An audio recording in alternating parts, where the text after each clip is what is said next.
Comment ce personnage qui enchaîne les fake news et les propos haineux en est-il arrivé là? Et surtout, quelle est la responsabilité des médias dans son ascension? Les médias qui parlent de Zemmour pour dénoncer la couverture médiatique de Zemmour, pour ce qu'on est en train de faire nous-mêmes, en fait. C'est totalement une question qu'on s'est posée à Blast. Pour la pub.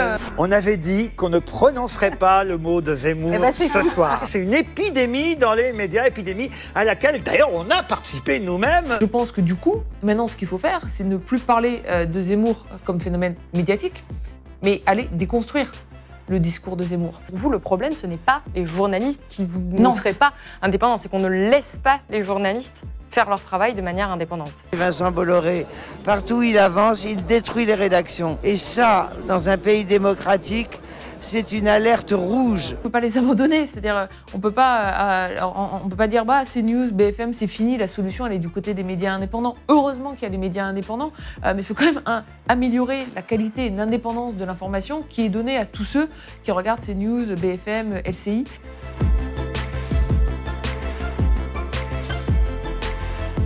Depuis plusieurs années, un polémiste défraie la chronique. Aujourd'hui, certains horrifiés, d'autres emballés, le voient déjà à l'Élysée. Dès lors, une question se pose, comment ce personnage qui enchaîne les fake news et les propos haineux en est-il arrivé là? Et surtout, quelle est la responsabilité des médias dans son ascension? Les médias semblent soumis à leur propre piège. À force de faire la course au buzz et à la petite phrase, les voilà soumis en quelque sorte à Éric Zemmour, devenu un sujet incontournable. Ce phénomène politico-médiatique amène à une réflexion plus large sur le rôle des médias en démocratie et surtout sur leur modèle économique. Pour en discuter aujourd'hui, j'accueille Julia Cagé. Julia Cagé, bonjour. Bonjour. Vous êtes économiste, diplômée entre autres de Harvard, professeure à Sciences Po Paris. Vous êtes spécialiste de l'économie des médias et du financement de la démocratie. Il y a un peu plus d'un an, vous avez lancé l'association Un bout du monde, depuis devenue Un bout des médias, mais on y reviendra. Alors avant de rentrer dans les détails, j'aimerais qu'on pose un petit peu les bases sur les raisons de votre travail et de votre engagement. Pour vous, quel est le rôle des médias en démocratie et surtout quel est le rôle des médias pendant cette campagne présidentielle ? Le rôle des médias en démocratie, il est complètement central. C'est très bête dit comme ça, mais en fait, la démocratie, c'est non seulement une personne, une voix, mais c'est une personne informée, une voix. Quand vous allez voter, si votre vote n'est pas informé, et informé par des médias complètement indépendants, d'une certaine manière, votre vote est complètement capturé. Et le problème qu'on a aujourd'hui pour cette campagne présidentielle, qui se pose de plus en plus, c'est celui de la qualité de l'information qui est à disposition des citoyens, c'est celui de l'indépendance de l'information. Et là, quand même, encore plus, on va dire qu'au cours des présidentielles précédentes, c'est celui d'un agenda médiatique qui viendrait s'imposer et qui recentrerait en fait la campagne sur un certain nombre de thèmes, la sécurité, l'immigration, etc., en mettant de côté, parce qu'il fait partie des préoccupations majeures des Français, le changement climatique, le pouvoir d'achat, l'augmentation des salaires. Et là-dedans, en fait, les citoyens ont un rôle crucial à gérer parce que les citoyens doivent aussi être demandeurs d'une information de qualité. Vous parlez beaucoup d'indépendance de l'information, d'indépendance des médias. Pour vous, aujourd'hui, les médias en France, ils ne sont pas indépendants? L'information n'est pas indépendante? Ça dépend des médias, ça dépend des journalistes. Il y a plusieurs types de problèmes. Dans l'ensemble, moi, je forme des étudiants. Quand je vois les étudiants qui sortent d'école ou qui décident d'aller faire du journalisme, ils veulent tous pouvoir travailler en toute indépendance. Donc, en général, c'est pas un problème des journalistes. Ça va être un problème des médias qui les embauchent, de la structure actionnariale et de la structure capitalistique de ces médias. Puisque vous avez introduit sur Zemmour, le cas d'école, aujourd'hui, c'est bien sûr les médias qui ont été rachetés au cours des dernières années par Vincent Bolloré, à travers Vivendi, et le dernier en date étant Europe 1. Vous aviez des médias, d'ailleurs, qui n'étaient pas neutres politiquement. Europe 1, ça a toujours été une radio plutôt de droite, mais où les journalistes pouvaient bien faire leur travail. Et là, vous avez un changement d'actionnaire, et avec ce changement d'actionnaire, qu'est-ce qui se passe? Vous avez des journalistes qui sont mis à pied, vous avez des licenciements, vous avez une réduction aussi du nombre de journalistes. Ça, c'est très important parce que c'est aussi ce qu'on a vu avec la transformation de iTélé en CNews. C'est-à-dire qu'on ne peut pas faire d'information, on ne peut pas faire de journalisme sans journaliste. Ce qu'a inventé Bolloré, c'est la chaîne d'information en continu sans information, puisqu'il n'y a plus de journalistes. Donc on voit quand même qu'aujourd'hui, il y a de vraies difficultés, malheureusement, pour les journalistes à faire leur travail dans de bonnes conditions. Et ce qu'il faut reconstruire, c'est les conditions de travail des journalistes en toute indépendance. Alors vous le disiez justement, j'ai introduit sur cette question d'Éric Zemmour. Pour vous, quelle est la responsabilité des médias dans cette ascension fulgurante en dehors de la tribune que lui a offert CNews ? Parce qu'il n'est pas arrivé avec Bolloré, en dehors, Éric Zemmour. D'accord, mais Bolloré lui a quand même donné du temps d'antenne comme Éric Zemmour n'en avait jamais eu.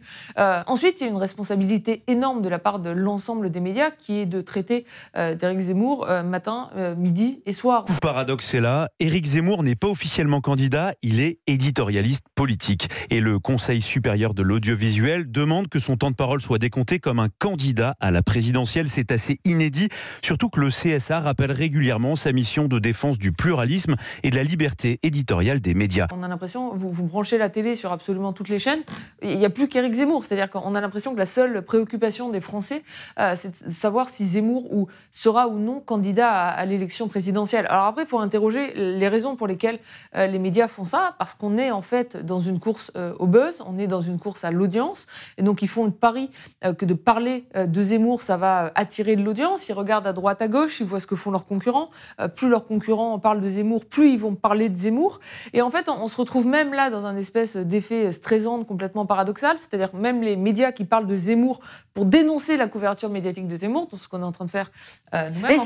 Mais c'est totalement une question qu'on s'est posée à Blest. Font la pub d'Éric Zemmour. Il faudrait bien sûr en parler sans doute beaucoup moins, sachant qu'en plus, il n'est pas encore candidat déclaré à la présidentielle, sauf qu'à un moment donné, là, on a un peu franchi le seuil. C'est-à-dire que, pour le coup, quand il n'était pas candidat, quand il n'était même pas dans les sondages ou quand il était tout en bas, c'était quand même bizarre d'en parler autant. Bon, maintenant, il y a des sondages qui le donnent à 16, quasiment au niveau de Marine Le Pen, au-delà des candidats des Républicains. Là, ça devient difficile de plus en parler. Et donc, je pense que du coup, maintenant, ce qu'il faut faire, c'est ne plus parler de Zemmour comme phénomène médiatique, mais aller déconstruire le discours de Zemmour. Et moi, ce qui m'inquiète plutôt, c'est quand je le vois sur différents plateaux où on le laisse, vous avez des journalistes qui le laissent dérouler. Mais il déroule des fausses informations.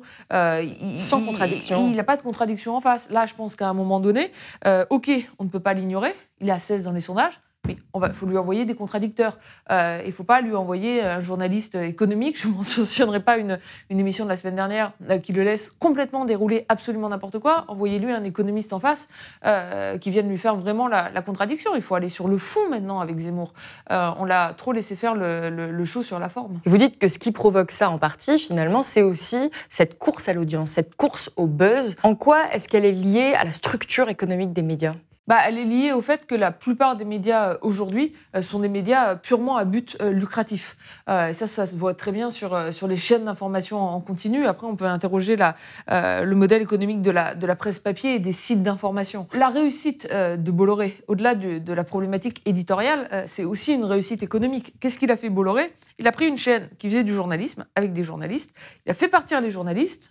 À la place, il a mis 2 ou 3 personnes qui viennent se taper dessus à zéro coût, qui sont soit des éditorialistes, soit des intervenants externes. Donc, il a pris des espèces de leaders d'opinion. Ça lui coûte absolument rien. Il fait des plateaux comme ça.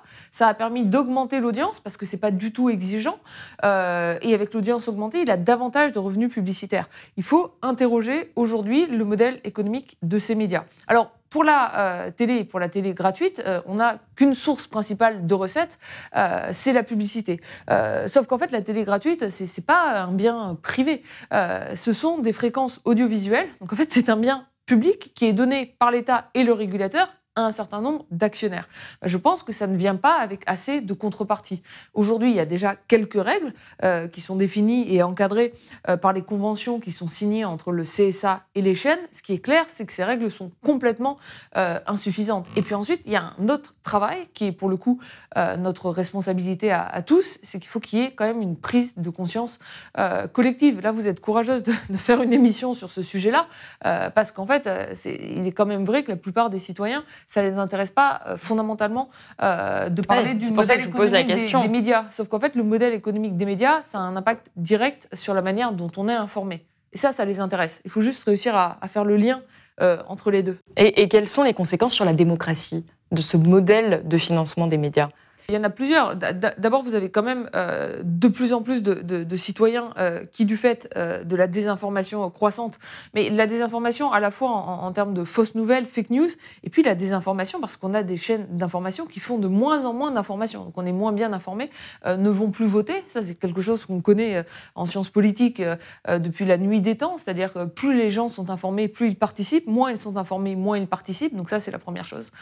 Ils sont moins bien informés, ils ne vont plus voter. Ils sont moins au courant aussi des enjeux des campagnes, ils ne vont plus voter. Vous avez des campagnes dont l'agenda médiatique est dicté justement par un certain nombre de thèmes qui ne correspondent pas aux préférences des citoyens. Du coup, ils ne vont plus voter. Et puis, ça va aussi, cette droitisation de l'ensemble de l'agenda médiatique se traduit directement quand même par une droitisation aussi de l'ensemble du spectre politique. Donc, on a cet impact direct, en fait, des médias sur la qualité de notre débat démocratique et de notre vie politique. Et alors, pour remédier à ces problèmes de structure économique et du coup, cette influence parfois négatifs que peuvent avoir certains médias, ou en tout cas le fait que certains médias ne remplissent pas leur rôle d'informateur, tout simplement. Quelles sont les solutions? Qu'est-ce que vous proposez, justement, notamment avec votre association Un bout du monde? D'une part, je vais vous parler d'un bout des médias, puis d'autre part, si vous me permettez, je vais vous parler des propositions qu'on a fait avec mon co-auteur Benoît Huette. Parce que ça s'appelait Un bout du monde et c'est devenu Un bout des médias un an plus tard. On va commencer par Un bout des médias alors. D'accord. Un bout des médias, c'est une association qu'on a mise en place pour lutter pour l'indépendance des médias avec cette idée essentielle qui est de remettre les journalistes et les citoyens au cœur de l'indépendance des médias. Parce que c'est vraiment important pour moi d'insister là-dessus. Pour vous, le problème, ce n'est pas les journalistes qui ne seraient pas indépendants, c'est qu'on ne laisse pas les journalistes faire leur travail de manière indépendante. Si Exactement. En fait, on a un problème fondamental qui est un problème de gouvernance des médias. Aujourd'hui, vous avez cette célèbre formule, mais bon, elle reste malheureusement vraie, de 9 milliardaires possèdent l'équivalent de 90% de l'audience. Bon, on va tomber à 8 milliardaires bientôt, parce que Lagardère est en train de sortir du jeu. Ce ne sera pas vraiment une meilleure nouvelle. Donc vous avez ce problème de concentration capitalistique, et là-dessus, quand même, c'est complètement en train de s'accélérer. Il faut être extrêmement précis. On n'a jamais eu, depuis 2010, autant de changements de main dans les médias que depuis les 6-12 derniers mois. Et qu'est-ce qui est à l'origine de ça? Alors, d'abord, il y a quand même quelques fondamentaux économiques. C'est-à-dire que comme il y a eu la crise de la Covid, il y a eu un effondrement des recettes publicitaires, il y a eu une fragilisation d'un certain nombre de titres. Et donc, dès que vous avez des fragilisations, c'est plus simple de revendre. Et puis, vous avez une recomposition du paysage médiatique avec un certain nombre d'acteurs qui sont extrêmement agressifs. Donc, vous avez la montée au capital, vous avez une OPR en fait sur Lagardère qui est fait par Vincent Bolloré à travers Vivendi. Il faut savoir que Vincent Bolloré vient également d'acquérir tous les titres de Prisma Media, c'est-à-dire le plus grand pôle de la presse magazine en France. Donc vous avez à la fois une OPA sur Europe 1, maintenant le JDD, Paris Match. On va pas en parler pendant des heures, mais il y a également le secteur de l'édition qui va être extrêmement fragilisé par cette OPA. Et puis d'un autre côté, là quand même dans l'actualité récente, vous avez la fusion annoncée entre TF1 et M6. Alors on dit annoncée, elle est prévue par le vendeur et l'acquéreur, mais il y a pour le coup un double problème. De pluralisme, ça va poser des questions de pluralisme, et 2, de manque de concurrence, parce que TF1 et M6, ça fait 75% du marché publicitaire, ce qui vient défier toutes les règles de la concurrence. Et là, ce qui m'inquiète un peu, c'est la mise à pied, on peut dire ça comme ça, en tout cas le fait que la présidente de l'autorité de la concurrence, Isabelle de Silva, qui était la seule justement à avoir dit qu'elle allait regarder avec un œil un petit peu honnête cette fusion et pas avoir adoubé cette fusion comme a pu le faire le gouvernement, qui, soit dit en passant, ne devrait pas normalement s'exprimer sur cette fusion.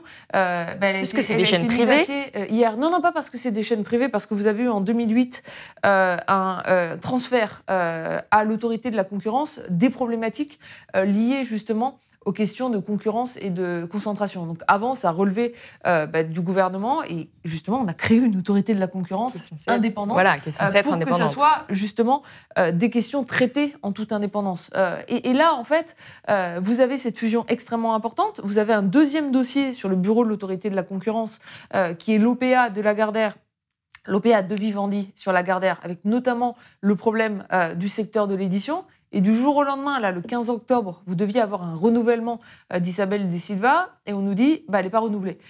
Ça envoie par qui décide de ça? Alors pour le coup, le choix du président, de la présidente de l'autorité de la concurrence, ça relève directement de l'Élysée. Mais ça n'aurait pas été problème. Enfin, la présidente ou le président ne sont pas systématiquement renouvelés en général. Le problème, c'est que là, c'est fait du jour au lendemain. Il y a personne qui a été prévu. Il n'y a pas d'audition qui avait commencé. C'était écrit. En fait, tout le monde était content de son travail. Tout le monde lui reconnaît une rigueur, une vraie compétence. Et du jour au lendemain, on nous annonce ça en plein milieu du dossier TF1 M6.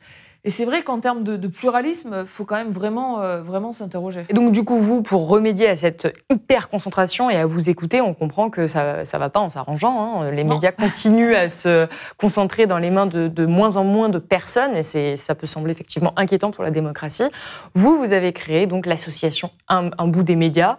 Est-ce que vous pourriez nous en dire un petit peu plus sur les fonctions, tout simplement, de cette association? En fait, on a 3 fonctions différentes. La première fonction, c'est vraiment une fonction d'appui opérationnel et juridique à tous les journalistes qui seraient justement individuellement d'ailleurs ou en rédaction, empêchés de travailler en toute indépendance par leurs actionnaires. Donc on voit par exemple ce qui s'est passé récemment à Europe 1, l'idée de pouvoir intervenir, d'apporter une vraie aide juridique à ces médias-là dans leur combat ou dans leur bras de fer face aux actionnaires, si vraiment ça se pose. Ça, c'est la première fonction. La deuxième fonction, aussi d'un point de vue opérationnel, alors bon, à Blast, ça s'est pas trop posé, mais vous pouvez avoir des médias qui ont besoin de lever des fonds, et notamment de lever des fonds... on a levé des fonds. Non, mais je sais, mais vous n'avez pas besoin de notre aide. C'est ça que je veux dire. Vous l'avez très bien. Vous en avez très bien levé. On va venir demander un soutien à Blast. Mais de lever des fonds auprès du grand public, par exemple, et ça, c'est quand même des compétences assez spécifiques. Et nous, on veut quand même apporter ce soutien opérationnel dans de nombreuses campagnes, justement tournées vers un actionnariat qui est un actionnariat de citoyens, de salariés et de journalistes. Et enfin, on a comme troisième raison d'être la possibilité d'aller entrer au capital des médias. Et ça veut dire quoi, entrer au capital des médias? Ça veut dire faire entrer au capital des médias, d'une part, des citoyens et d'autre part, des journalistes. On est une association. On a un but complètement non lucratif. L'idée, c'est d'avoir le plus grand nombre de membres de l'association. Si vous allez sur un bout du monde ou unboutdesmedias.org, vous pouvez adhérer à l'association pour tout juste 5 €.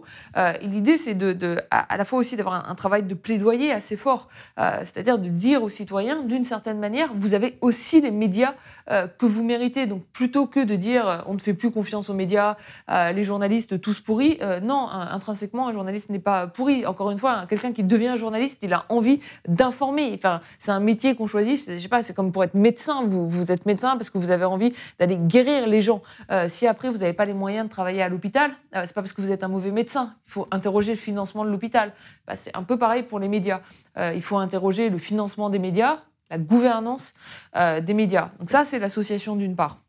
D'autre part, je pense que fondamentalement, aujourd'hui, c'est là-dessus qu'on a écrit avec Benoît Huet, dans l'information est un bien public. Fondamentalement, aujourd'hui, il faut revoir les règles qui régulent le fonctionnement des médias. Donc, d'une part, on peut revoir les conditions d'attribution des aides à la presse et d'autre part, les conventions qui relient le CSA aux chaînes. Ça veut dire quoi? Je pense qu'il faut imposer des règles. Aujourd'hui, les chaînes font plus ou moins ce qu'elles veulent dans leur rapport aux journalistes. Nous, on dit qu'il faut une gouvernance paritaire. Vous êtes un actionnaire, vous voulez mettre de l'argent, vous voulez diffuser sur le canal 15, 16 ou 17, bien, très bien, mais vous allez respecter un certain nombre de règles. Gouvernance, conseil d'administration, une moitié de représentants des salariés, dont au moins 2/3 de journalistes. Choix du directeur et de la directrice de la rédaction, très bien, mais ce choix, pour justement garantir l'indépendance des journalistes, devra être validé par au moins 60% de la rédaction. On donne de nouveaux droits aux journalistes et aux salariés. Changement d'actionnariat. On donne aux journalistes et aux salariés ce qu'on appelle un droit d'agrément, c'est-à-dire qu'ils peuvent se prononcer en cas de changement d'actionnaire majoritaire. Et ça, c'est un changement de la loi des médias. Non, oui, c'est un changement de la loi. Vous savez, la dernière fois qu'on a régulé l'audiovisuel en France, c'était en 1986. Moi, j'étais à peine née. Vous étiez même très loin du début de votre existence. Et Internet n'existait pas du tout. C'était en 1986. Donc, oui, il est temps, un tout petit peu, de repenser de vraies règles qui encadrent aujourd'hui le fonctionnement de l'audiovisuel. Et pour le coup, le gouvernement, plutôt que de se préoccuper de la fusion TF1-M6, qui ne devrait pas, encore une fois, relever de sa compétence, c'est pas moi qui le dis, c'est la loi française, ferait mieux de se préoccuper de réécrire la loi de 86, qui de fait n'est plus du tout adaptée aujourd'hui. Si on résume, pour vous, garantir l'indépendance de l'information, ça passe par 3 axes. Aider les médias à se financer à partir de leur audience en partie, revoir la loi en ce qui concerne les médias, et puis rentrer au capital, que ce soit de la part des journalistes ou des citoyens, des grands médias.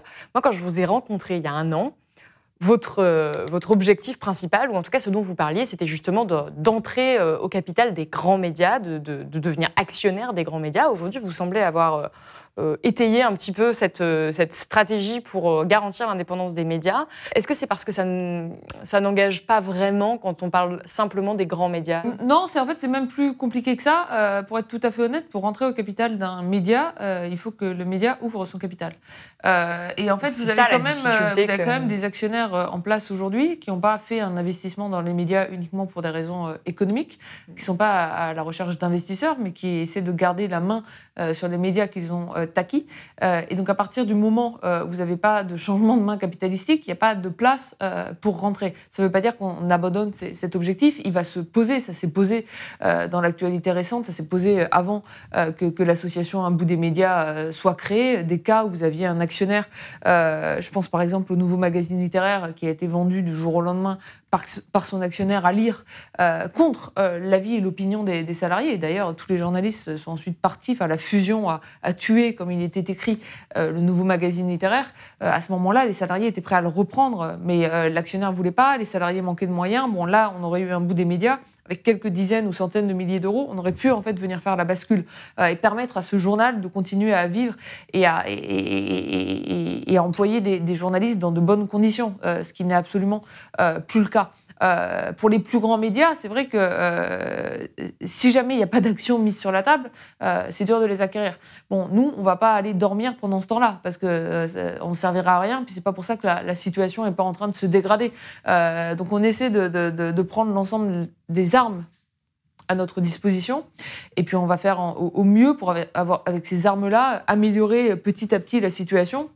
Si un jour on peut aussi rentrer au capital des grands médias, on le fera parce que c'est aussi notre raison d'être. Mais alors, au vu de la situation dans les grands médias, et également, parce que je pense qu'il faut aussi le souligner, de l'image peu glorieuse dont ils jouissent aujourd'hui. Parce qu'il y a beaucoup de citoyens pour qui, aujourd'hui, les grands médias, les médias dits traditionnels, c'est un peu tous pourris, tous corrompus, on ne veut même pas en entendre parler, encore moins entrer au capital de ces médias-là, même si c'était possible.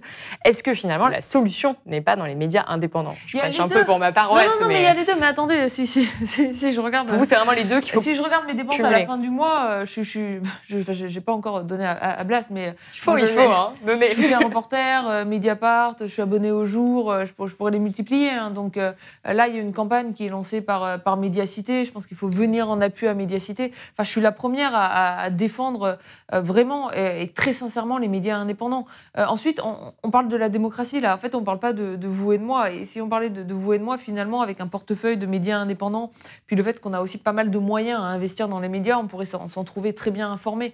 Là, on parle de 60 millions de Français. Dont certains ne regardent pas du tout les médias indépendants. Mais surtout, on ne peut pas les abandonner. C'est-à-dire, on peut pas dire CNews, BFM, c'est fini, la solution, elle est du côté des médias indépendants. Heureusement qu'il y a les médias indépendants, mais il faut quand même améliorer la qualité et l'indépendance de l'information qui est donnée à tous ceux qui regardent CNews, BFM, LCI. Et là, il y a une énorme partie du combat qui se joue chez ces gens-là. Alors, il y a en partie un effet générationnel, c'est-à-dire que c'est une population qui est un peu plus âgée, mais il n'y a pas qu'un effet générationnel. Vous avez aussi toute une grande partie des jeunes qui vont s'informer uniquement avec l'audiovisuel privé ou avec des grands médias généralistes d'information, parce que les médias indépendants souffrent aussi souvent, mais parce qu'ils n'ont pas encore assez les moyens pour se développer, de pas être...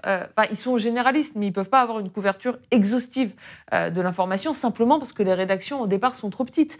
Donc, si vous voulez une couverture exhaustive de l'information, il faut encore lire les grands quotidiens d'information. Et donc, ce combat, il faut le mener sur l'ensemble du spectre. Il faut soutenir les médias indépendants, mais il ne faut pas qu'en soutenant les médias indépendants... Enfin, moi, ce qui me fait peur parfois, c'est que les médias indépendants se construisent sur un discours contre les médias qu'on pourrait appeler vieux médias plus traditionnels, là où ils devraient aller apporter leur soutien. Et d'une certaine manière, ce que je reprocherais aux médias indépendants, c'est que quand il y a quelques mois, la grève à Europe 1 et que les journalistes d'Europe 1, ce qu'ils font pas tous les jours, se sont mobilisés. Le modèle qui est en train de gagner aujourd'hui, c'est celui qui cherche à produire non pas de l'information et de la connaissance, mais au contraire à créer des controverses, des fractures, à dresser une partie de la France contre l'autre. Et ont essayé de mobiliser autour de ce qui était en train de se passer. Il n'y avait pas non plus beaucoup de journalistes, de médias indépendants, parce qu'il y a parfois quand même un manque de solidarité dans la profession, où on a l'impression que, voilà,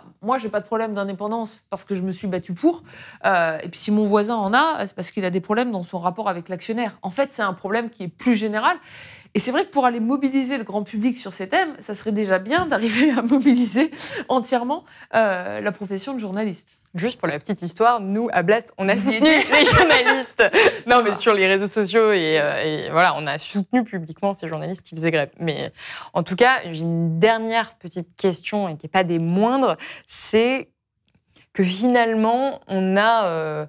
je ne veux pas être pessimiste, mais on a un peu la sensation parfois, en tout cas je pense qu'une partie des gens ont la sensation que c'est peine perdue et que la situation est tellement dégradée en ce qui concerne l'indépendance des médias, on est à 7 mois de la présidentielle, que finalement changer les lois, rentrer au capital des grands médias, ça semble être de très belles idées sur le papier, mais que c'est irréalisable et que finalement c'est trop tard. Qu'est-ce que vous répondriez aux gens qui pensent comme ça ? Bien sûr que c'est pas trop tard, et puis en fait, plus on le fera tard, c'est-à-dire que plus on va laisser cette concentration progresser, plus on aura l'impression dans le futur que ça sera trop tard. Par contre, là, on a un bel agenda politique qui est la présidentielle. Donc, forçons les candidats à la présidentielle à prendre des engagements précis sur tous ces thèmes. Parce que sinon, une fois qu'ils sont au pouvoir, en général, c'est quand même les derniers à aller réguler le secteur des médias. Donc je pense qu'il y a ce travail-là. Et ça doit aussi venir de la base. Pourquoi on a aujourd'hui une prise de conscience de toutes les questions, soit climatiques, soit d'inégalité entre les femmes et les hommes, etc. C'est pas parce que les politiques s'en sont emparés spontanément. C'est parce qu'il y a eu un mouvement qui a poussé vers ça. Il faut qu'on arrive à créer la même chose pour les médias. C'est pas facile, il y a de la pédagogie à faire, mais ça semble essentiel. Et ce dont il faut que les gens se rendent compte, et bon là il y a un travail encore une fois de pédagogie, c'est que quand vous vous battez pour des médias indépendants, vous ne vous battez pas pour une profession, pour une corporation, vous ne vous battez pas pour les journalistes. Vous vous battez pour la qualité de l'information que vous consommez, la qualité du débat démocratique. Donc en fait, on se bat pour nous-mêmes. C'est un peu comme quand on se bat contre la malbouffe. On se bat pour la qualité de la nourriture que l'on peut consommer. Là, c'est exactement pareil. Et en démocratie, cette bataille, elle me semble absolument fondamentale. C'est la fin de cet entretien. Merci beaucoup d'avoir été avec nous, Julia Cagé. Si vous avez apprécié cette émission, vous pouvez mettre un petit pouce bleu et la partager sur les différents réseaux sociaux, sur YouTube, Facebook, Twitter, Instagram. Ça nous aide beaucoup. Blast ne vit que grâce à son audience. Donc si vous le pouvez, abonnez-vous ou faites un don sur blast-info.fr. Et moi, je vous dis à bientôt.